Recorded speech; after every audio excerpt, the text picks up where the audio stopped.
The moment I saw them, my husband George pulling my son's fiancée Chloe into a dark corner of the reception hall, my heart dropped straight to my stomach. I thought it was just a secret hug, maybe an awkward goodbye. But when I followed them and heard the whispering, it got worse. Then I heard George say, "You know this has to stop, sweetheart." I was in total shock. That's when I stepped out of the shadows and found out the unbelievable truth. She was my husband's secret daughter. Hello, I'm Eleanor. I'm 58 years old, and for 35 of those years, I've been happily married to George. We live in a beautiful, sprawling home in an upscale neighborhood in upstate New York, a testament to George's successful career in real estate and my work as a landscape designer. We have 2 wonderful children, our son Michael, who is 32 and a successful architect, and our daughter Sarah, who is 29, a talented graphic designer. Our lives on the surface were the very picture of contentment and stability. George and I have always been the couple everyone looked up to, the epitome of partnership, trust, and enduring love. We built everything together, weathered storms, and always prioritized our family. Our world revolved around our children, and the greatest joy in recent years was watching Michael find love with Chloe, his fiancée. Chloe is 28, bright, charming, and an elementary school teacher. She seemed perfect for Michael, and I welcomed her into our family with open arms, envisioning a future filled with grandchildren and shared holidays. I saw myself as the matriarch of a thriving, happy family. My relationship with George was the bedrock of this entire vision. We were a unit, a team utterly devoted to each other. To think that anything could shatter that foundation felt impossible. Yet the scene I witnessed at the reception, and the shocking revelation that followed, didn't just crack that foundation. It obliterated it. This wasn't just about a secret. It was about a fundamental betrayal that rewrote our entire family history. My deep-seated need for stability and my sensitivity to betrayal stem from a childhood marked by volatility. My father was a brilliant but erratic man whose business ventures constantly failed, leading to frequent sudden moves and periods of near poverty. I grew up with the perpetual gnawing fear that everything, our home, our social standing, even our next meal, could vanish overnight. This instilled in me an obsessive need for predictability and a terror of surprises, especially those involving secrets. When I met George, he was everything my father was not: steady, reliable, and financially grounded. He promised me stability, and for 3 decades, he delivered. George became my anchor, the proof that I had built a life safe from chaos. Our perfect family structure, the successful children, the beautiful home. The lack of drama was my shield against the anxiety of my youth. This underlying fear of loss made me intensely vigilant and easily prone to misinterpreting signs of instability. I constantly looked for reassurance in George's demeanor. If he was distracted, my face would immediately show concern, and I'd catch myself checking his expressions for any deviation from his usual placid calm. I had a habit of interlocking my fingers when I felt nervous, almost trying to physically tie myself together. In the past year, George had been slightly more stressed with work, often taking late calls. I hadn't thought much of it, justifying it as market pressure, but subconsciously my alarm bells were ringing. Every time he stepped away to take a private call, my eyes would dart toward him, searching, questioning. My body language would stiffen, holding my breath until he returned. My relationship with Chloe, Michael's fiancée, had initially been a source of comfort. She was so open and warm, reinforcing the stability of our impending larger family unit. Yet in retrospect, there were tiny, unsettling moments. She'd sometimes look at George with an intensity that seemed more complex than mere future daughter-in-law respect. Once I saw her hand linger on George's arm, a fraction too long when he complimented her.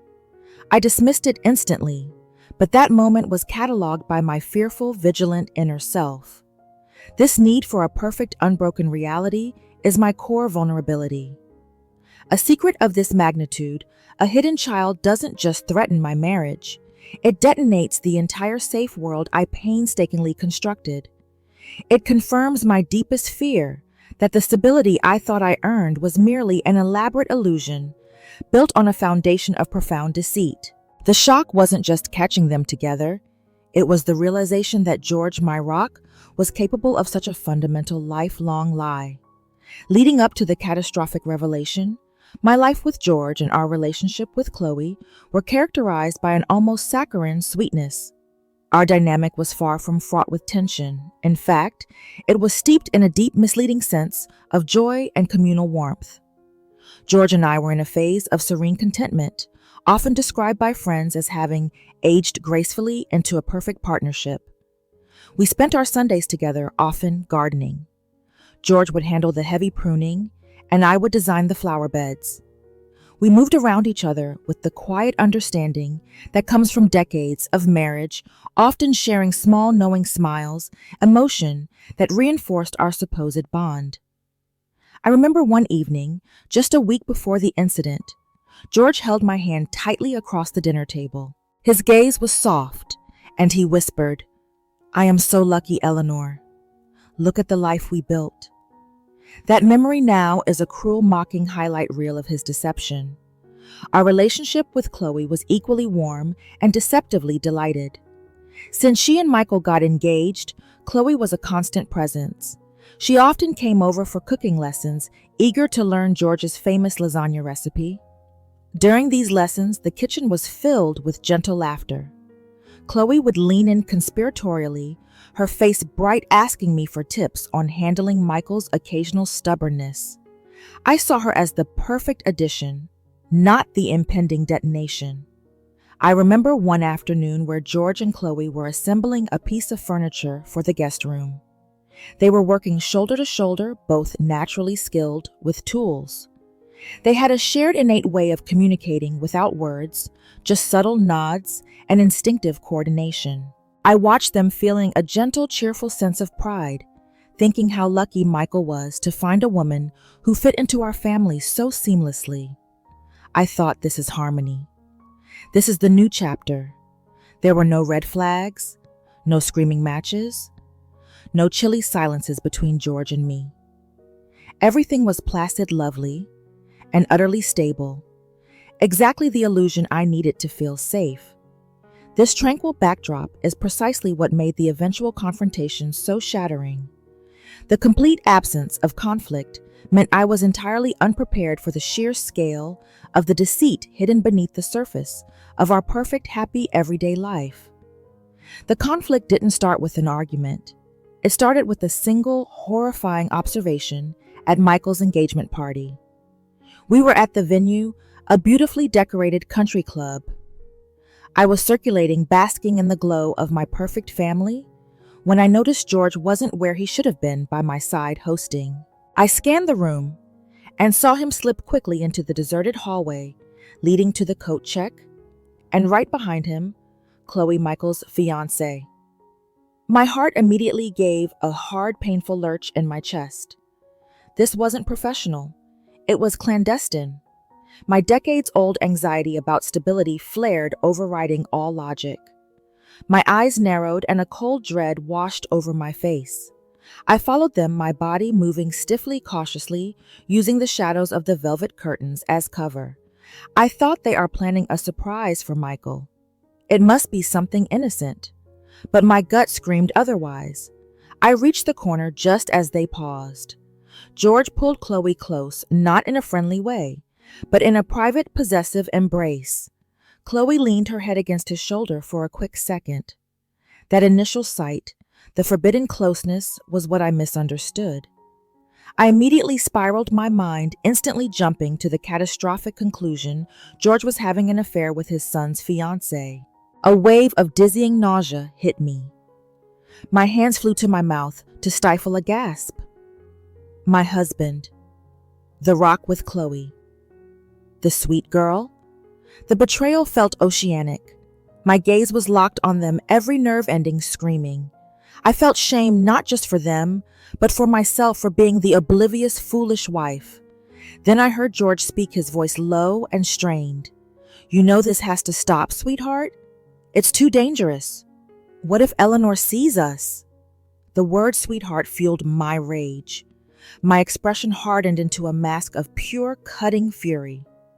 I prepared to leap out and deliver the most devastating scene of my life. But then Chloe responded, her voice tight with panic. "Dad!" "I know, but I'm terrified. Michael is talking about the prenup, and I need to know you won't let me be cut off completely. You promised you'd always look out for me, Dad." The world tilted. The word wasn't a pet name. It was familial. I stopped frozen. My initial interpretation, the affair was wrong, but the truth was infinitely more destructive. George's face, which had been racked with guilt moments ago, now showed a deep protective panic. He held her arms tightly, his eyes desperate. My emotions completely short-circuited. I stepped out of the shadows, my voice shaking so badly it was barely a whisper. "What did she just call you, George?" They both spun around. Chloe's face drained of color, her eyes wide with terror. George looked like a man who had just watched his entire life flash before his eyes. He didn't deny it. He just stared at me, his body collapsing slightly.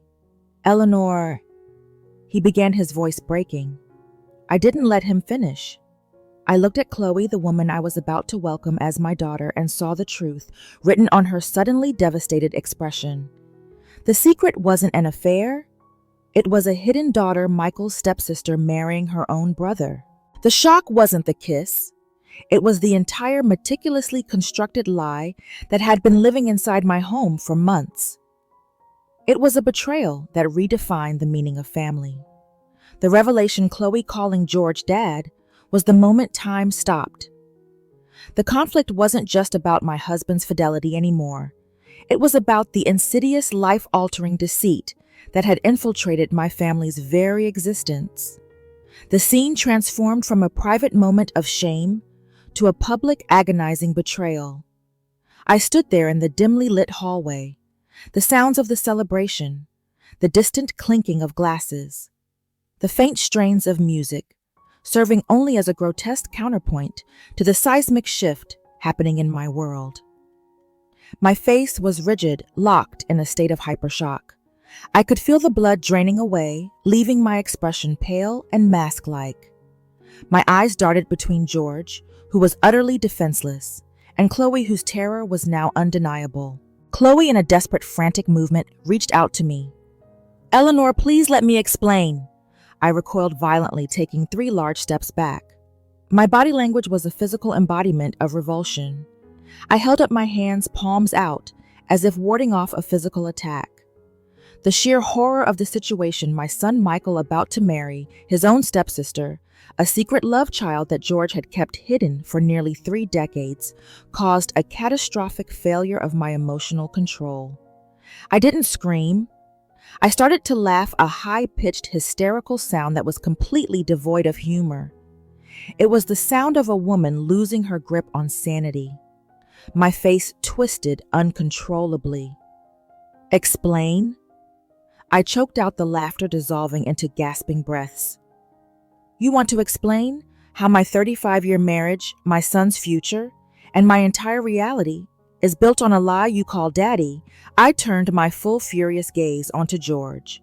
The betrayal I felt earlier was a gentle warning compared to the volcanic rage that consumed me now. My hands were shaking so violently that I had to curl them into painful fists. 30 years, George. 30 years of trust. 30 years of stability. 30 years of me believing we shared everything. And you allowed this situation to happen. You watched our son fall in love with your secret. My voice rose raw and cracking. You let me plan this wedding. You let me welcome her into our home knowing she was your flesh and blood. What kind of monster does that? I focused on George's expression. He wasn't defending himself.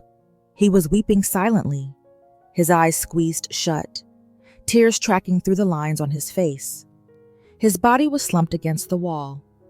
This look of profound, agonizing guilt, however, did not elicit pity. It triggered the final necessary shift in my perception. It solidified the fact that this wasn't a mistake. It was a deep, calculated concealment that prioritized his secret guilt over his family's welfare. I looked at Chloe one last time. I saw not the sweet fiancée, but the opportunistic young woman who was also worried about the prenup, the one who was asking her dad to protect her financial interests at the expense of her fiancé. The confluence of deceit, incestuous proximity, even if accidental, and financial opportunism made the situation irrevocably toxic. My tears finally came hot and rapid, but they were tears of decisive fury, not sorrow. I wiped them away fiercely with the back of my hand. I stood up straight, my body rigid with new resolve. The trembling stopped. The hysterics ended. The turning point was realizing that George's lie had contaminated everything, and my role was no longer that of a wife or mother. It was that of a surgeon performing a radical excision. I had to expose the truth, protect Michael, and dismantle the wreckage of my marriage.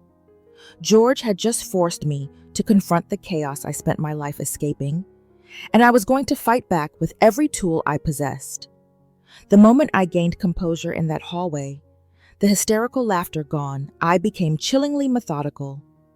I didn't cause a scene at Michael's party that would have allowed George and Chloe to control the narrative. My first act of justice building was silent, immediate, and utterly devastating. I walked past George and Chloe as if they were ghosts, grabbed my purse, and drove straight to my best friend Rebecca's house. Rebecca is a corporate lawyer, sharp, discreet, and ruthless when necessary. I dictated the entire horrifying scene to her, while she typed notes documenting every detail, the conversation about the prenup, Chloe calling him dad, and George's reaction. This was my initial evidence log. I also immediately texted Michael telling him the party was over and to meet me at Rebecca's house alone with an urgent matter. I didn't give George a chance to speak to him first. My emotions were cold, a focused, powerful tension that fueled my efficiency. By the time I returned home early the next morning, George was still asleep, looking wretched. Before confronting him, I acted. With Rebecca's guidance, I accessed our joint accounts online and transferred the majority of the liquid assets into a new separate account in my name. This was a preemptive move to protect my financial stability, cutting financial access against a potentially messy divorce. Simultaneously, I called a locksmith. By 9 a.m., the locks on our safe deposit box and our marital home were changed. I left George a spare key, but included a note stating, "You will only enter the house with my express permission or that of my attorney." My heart pounded with anxiety, but I felt elation I had seized control. That afternoon, I met with Rebecca's partner, a highly respected divorce attorney. This wasn't just about divorce. It was about protecting Michael. The lawyer's goal was clear: immediate no-fault divorce, based on emotional cruelty and concealment of assets, the hidden child being the ultimate hidden liability. Critically, we needed to sever Michael and Chloe's engagement before the wedding, which was just 3 months away. The next evening was the painful, inevitable climax for my son. I arranged a private meeting with Michael and Rebecca at my house. George was barred from attending. I laid out the documented facts, presenting the evidence not as an angry wife, but as a protective mother. Michael was initially furious, demanding to know why I was attacking Chloe. His face was contorted with disbelief. That's when I played the tape, a recording. Rebecca insisted I make of George's tearful confession to her about Chloe, confirming she was his daughter from a brief affair 30 years ago, and that Chloe had recently sought him out for financial help, recognizing him through his company's website. Hearing his father's voice admit the lie, Michael's world crumbled. His body language went from aggressive defense to utter devastation. He started crying, heartbroken, but also realizing the extent of the trap he was in. The emotion was profoundly painful, but necessary. The justice building was complete. Michael was protected, and my initial actions had prevented George from running damage control. I felt a grim, resolute satisfaction. It was deserved. The shock of my decisive action, the frozen accounts, the changed locks, and the exposure to Michael forced George and Chloe into a corner, and they lashed out with brutal desperation. This was the moment of drama Cookman, extremely intense drama. George's initial panic quickly hardened into calculated defensiveness, egged on by Chloe, who saw her inheritance and her future security vanishing. Their counterstrike was an immediate malicious attempt to destroy my credibility and force me into submission. The legal response from George's newly hired attorney was venomous. They didn't deny the relationship, but they twisted the narrative, claiming that I was using the revelation as an excuse for financial coercion. George's lawyer sent a formal notice accusing me of marital asset theft for transferring the funds and claiming I was attempting to isolate George from his son through emotional manipulation and control. But Chloe's action was far more insidious. She didn't call Michael. She went public in a calculated way. She started making vague, tearful posts on social media posts that Michael's friends and family could easily see. Her posts suggested that Eleanor had become suddenly unstable and paranoid, inventing stories and attacking her out of jealousy over her closeness to George. She even subtly suggested that my grief over losing control had led me to call a psychological consultant for myself years ago, trying to paint me as the volatile one. Michael, already raw from the truth about Chloe and his father, was ambushed by this public spectacle. He started to doubt my motives, his face etched with confusion and renewed pain. "Mom, Chloe is saying you're just mad about the money," he challenged me, his eyes darting away. "She says this is about you trying to break Dad." My expression was one of controlled fury. They were trying to weaponize my old anxieties and my need for stability against me. They were portraying me as the monstrous, controlling mother-in-law, attempting to direct the audience to hate my actions by framing my sound legal steps as an emotional breakdown. I looked at Michael standing there, still susceptible to Chloe's toxic manipulation. I pointed a steady hand at the floor. "She is lying, Michael. She's twisting the truth because her financial security, the one she was plotting to steal from you, is gone. She is using emotional warfare because the legal truth failed her." I maintained my composure, but my body was shaking with the effort. They were attacking my character, the foundation of my life, but I knew I had the factual evidence that would eventually vindicate me. They had forced me to fight dirty, and I was ready for the final strike. George and Chloe's malicious public relations campaign and their legal attempts to freeze my accounts only served to strengthen my resolve. They had hoped to intimidate me with psychological warfare, but they had simply given me more evidence of their coordinated deception. My final strike was executed during the emergency hearing. My lawyer, Rebecca's partner, requested to deal with the immediate financial injunction George had filed. The courtroom was the perfect stage for the truth to be unveiled. George sat opposite me, looking stressed and older, while Chloe, sitting behind him, maintained a calculatedly tearful expression. I walked in impeccably dressed, radiating the quiet confidence of a woman who knew she was telling the truth. I had my lawyer and key witnesses ready. My lawyer systematically countered George's claims of asset theft, proving that the funds transferred were my separate, non-marital property inherited from my mother. But the real goal was not just to defeat George's injunction. It was to protect Michael and achieve that satisfying, undeniable resolution by exposing the betrayers. My lawyer presented a deposition from my daughter, Sarah. Sarah, who had been completely blindsided by the news, had realized that Chloe had been constantly pumping her for information about the family's assets and my mental state long before the engagement. Sarah testified, her voice clear, and measured that Chloe had asked very specific probing questions about the trust funds and whether George had any separate financial arrangements. But the ultimate blow came from the forensic evidence Rebecca had meticulously compiled. My lawyer introduced an exhibit, a series of archived emails and text messages between George and Chloe. These weren't just affectionate notes, they were financial directives. In one text sent just days before the engagement party, Chloe had specifically asked George to ensure Michael's prenuptial agreement did not interfere with her own inheritance claims from him, stating, "I need you to handle Michael's paperwork so it doesn't cross with ours, Dad. The wedding is just the cover." The text was displayed on the screen for the judge and for George to see. George's face went completely slack, the color draining instantly. He looked at the screen, then at Chloe, who was now openly sobbing, not out of remorse, but out of absolute gut-wrenching failure. Her carefully crafted facade of a heartbroken, attacked fiancé crumbled. Her hands flew to her face, hiding the shame. The truth was exposed. The judge, a no-nonsense woman, looked down at George.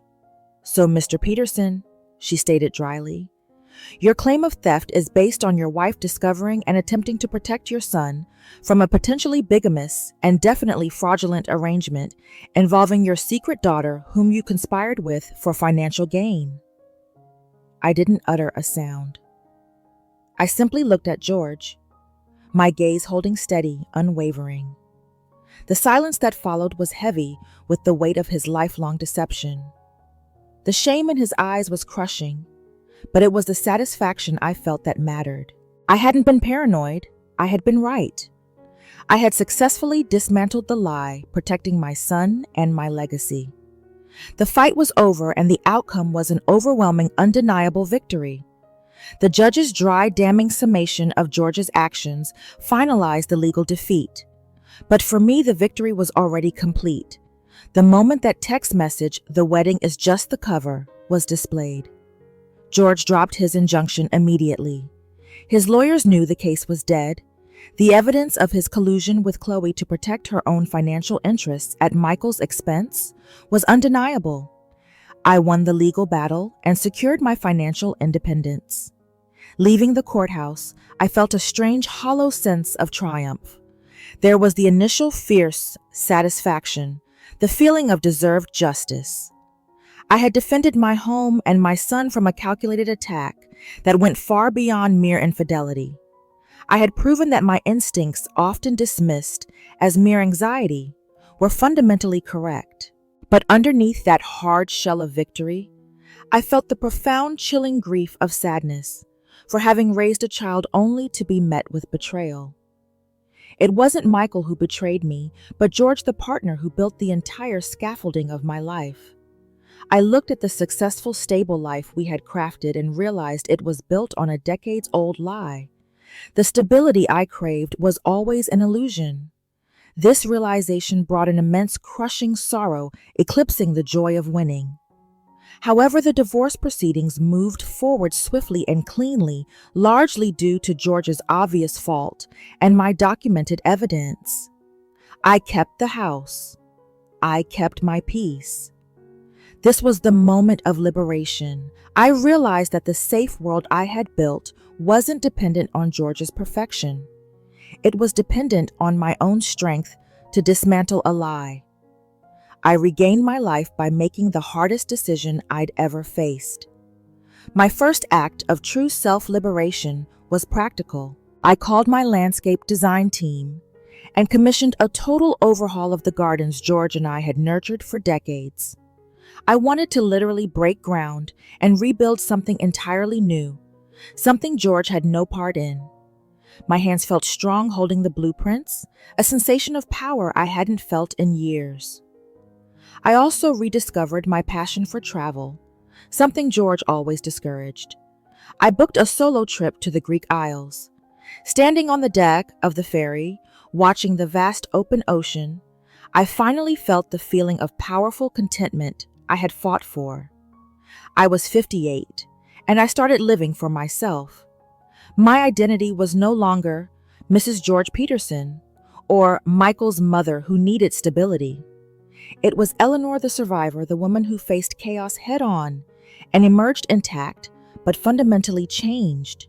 The hard-won knowledge was that my relationship with George had not been a partnership of equals. It had been a relationship where I depended entirely on his honesty for my sense of security. Now my security rested solely on my own ability to discern truth and act decisively. That was the most valuable asset I gained in the divorce. The victory was sweet, but the emotional growth was the true prize. The stillness of the house, once a comfort, became a vast echoing chamber for my thoughts after the divorce was finalized. The relief of victory was tainted by a profound gnawing internal conflict. I had exposed a monumental lie, but in doing so, I had detonated my entire family structure. Was I right to be so merciless? Did I prioritize my need for truth over George's humanity and Michael's gradual acceptance of the situation? I often found myself pacing the length of the living room, my body tense even months later. My face was often screwed up in thought, my expression revealing the ceaseless war being waged inside my mind. I was undeniably correct about the facts George lied and Chloe was opportunistic, but my swift, ruthless response was guided not just by the facts, but by the decades-old raw terror of my childhood volatility. I sat down at George's old desk, running my hand over the smooth mahogany. I knew my immediate transfer of funds and the lock change were preemptive strikes, fueled by panic, not just practicality. My actions were designed to inflict control, the very thing George's lie had stripped away. This need for absolute control, I realized, was my own dark shadow, the thing that made me sometimes just as difficult to live with as George's secretiveness. I closed my eyes, reliving the moment in the courthouse when the text message was displayed. The undeniable satisfaction I felt was rooted in seeing George's shame. Was that healthy? My emotions were a chaotic mix. I was proud of my strength, yet ashamed of my lack of compassion for the man I had loved for 35 years, even if he was a liar. I was so focused on protecting Michael that I failed to guide him gently through the inevitable destruction. My lawyer called my actions decisive and brilliant. My internal voice called them vindictive and overboard. I had sought justice building, but my methods created an emotional wasteland. I used the tools of my professional life, strategy documentation, and swift cold execution to address a deeply personal emotional injury. The two spheres had collided disastrously. I looked at my own reflection in the window glass. My gaze was critical. My mistake wasn't the divorce. It was the failure to understand that my need for stability was so fragile that any disruption would turn me into a legal weapon. I should have gone to George, privately demanded the truth, and then, if necessary, presented a united front to Michael. Instead, I bypassed George entirely, treating him like an enemy combatant rather than a compromised partner. My most profound Jiangxi internal conflict revolved around Chloe. She was manipulative, yes, but she was also George's daughter, an innocent party in his original lie. Did I condemn her too harshly, judging her opportunism as worse than George's decades of deceit? Perhaps. My anxiety was so high that I saw her purely as a threat to Michael's inheritance and sanity, not as a product of George's mistake. This painful self-awareness made me realize I hadn't truly achieved liberation.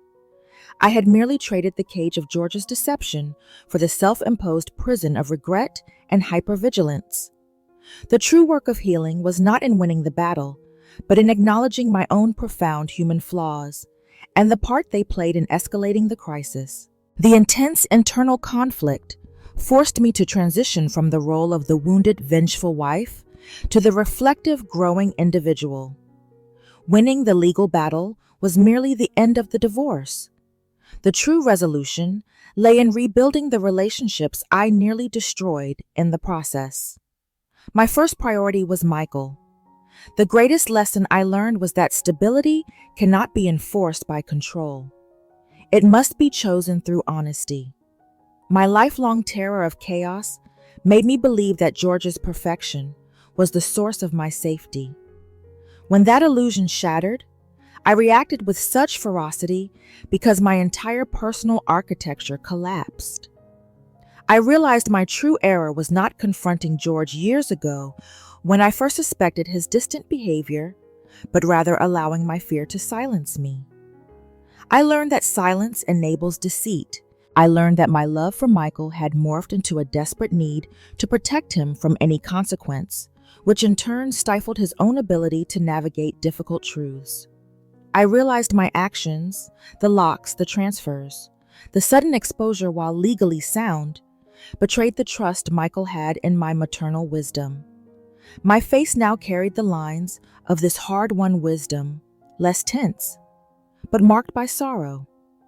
The intense emotional conditions of the litigation were a necessary shock therapy that forced me to finally separate my self-worth from my marital status and my children's lives.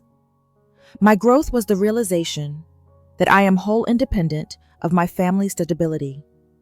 My first decision to improve the relationship was to actively seek reconciliation with Michael without placing any pressure on him. I invited him to dinner, not the usual elaborate Sunday meal, but simple takeout. Crucially, I offered a sincere, unconditional apology for my methods. I looked him in the eyes and confessed, "Michael, I was right about the fraud, but I was wrong to spring the news on you in a lawyer's office. I reacted out of my own panic, and I stole your right to process that information privately. I am so deeply sorry." The emotional requirement was swallowing my pride, acknowledging that even justified actions can inflict unnecessary pain. I also made a firm decision regarding George and Chloe. I would cease all legal and emotional warfare. I established an absolute boundary.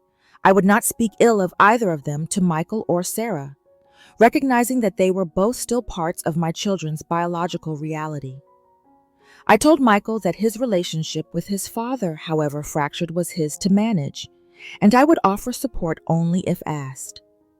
My most difficult commitment was to recognize Chloe as George's daughter, not Michael's ex-fiancée, and to stop allowing her to occupy space in my internal world. This was the unconditional commitment to peace.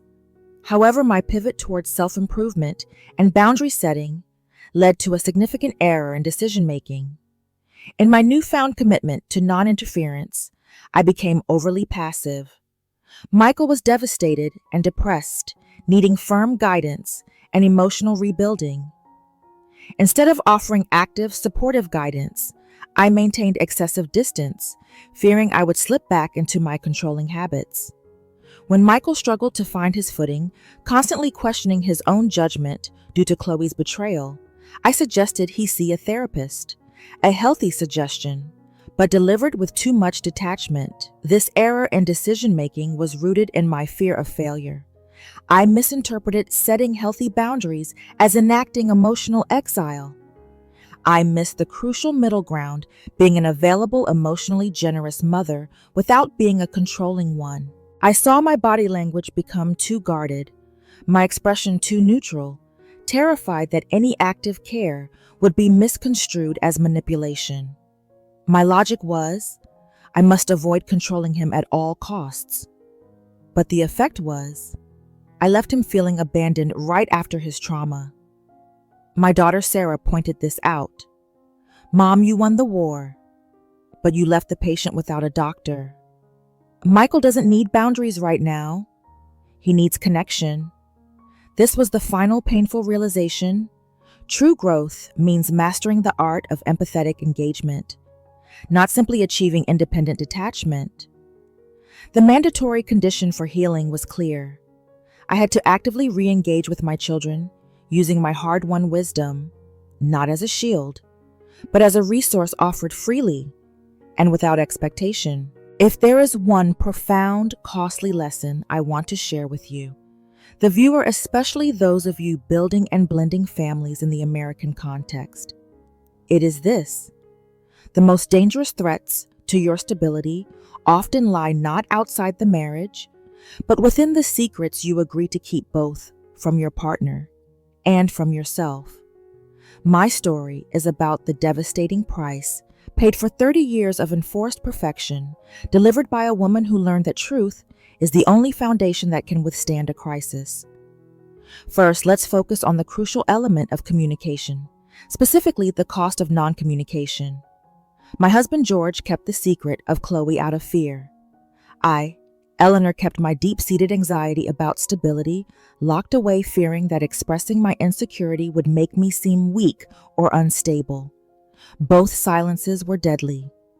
George's silence enabled a massive systemic deception. My silence meant that when the crisis hit, I could only respond with sudden aggressive force because I had no established language of vulnerability with my partner. My advice to you, regardless of your role: create a culture of brutal honesty in your core relationship. If your partner is acting secretive, address it immediately, not with accusation, but with concern. I notice you've been distant. I need us to be honest about what's going on, because our connection matters more than comfort. Don't let fear silence you. Second, boundaries. I learned that I had no functional boundaries between my identity and George's life. I allowed my happiness to be wholly dependent on his perfection, making his lie my collapse. The secret daughter was his boundary transgression, but my punitive immediate seizure of joint assets was mine. I overstepped by treating Michael's emotional health like a legal case, stripping him of the right to confront his father on his own terms. Healthy boundaries mean recognizing that your adult children and your spouse are separate individuals with separate rights and responsibilities. Your job is to be an anchor, not a chain. Do not use money, whether through inheritance gifts or threat of withholding, to enforce your emotional boundaries. That is control, not love. Finally, the hard truth of empathy. While George and Chloe's actions were objectively malicious, my initial lack of empathy for George's decades of shame and Michael's profound shock compounded the pain. I treated them as villains and victims, not complex humans. True empathy in this context means recognizing that George, though wrong, was a terrified man protecting his deepest secret. For Michael, it meant realizing his entire courtship was a painful farce. I should have led with compassion for his pain rather than righteous anger about the deception. For the audience, empathy does not equate to forgiveness, but it is the key to clear-headed decision-making. When facing a betrayal, try to understand the motive behind the action, whether it's fear, greed, or insecurity, before you choose your response. My aggressive, controlling response was driven by my own insecurity, not just the need for justice. My victory was in protecting Michael's financial future, but my liberation was in the realization that I'm strong enough to survive chaos. I hope my story empowers you to confront the difficult truths in your life with communication and boundaries, ensuring that your foundation is built on genuine trust, not beautiful illusion. So that is the shocking, painful truth of how I found out my husband was Chloe's father, the ultimate betrayal hidden behind the veil of our perfect family life. It taught me that while I cannot control the secrets others keep, I can control my own strength and resolve. I am working every day to heal the rift with Michael and to rebuild a life that is honest and authentic, one where I am Eleanor and no longer just George's wife. I want to know what you think. Given the evidence, the text about the prenup, the secret child, the lies, do you believe I was right to expose the truth publicly? Or should I have handled George privately? Did I go too far in protecting Michael? Or was every action necessary? Drop your thoughts, comments, and your own experiences with shocking family secrets in the section below. I'm reading and responding, seeking the wisdom of this community.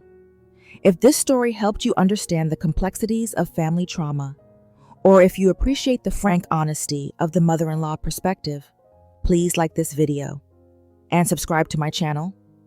Hit the notification bell so you don't miss my next video, where I reveal the surprising interaction I had with Chloe 6 months after the annulment.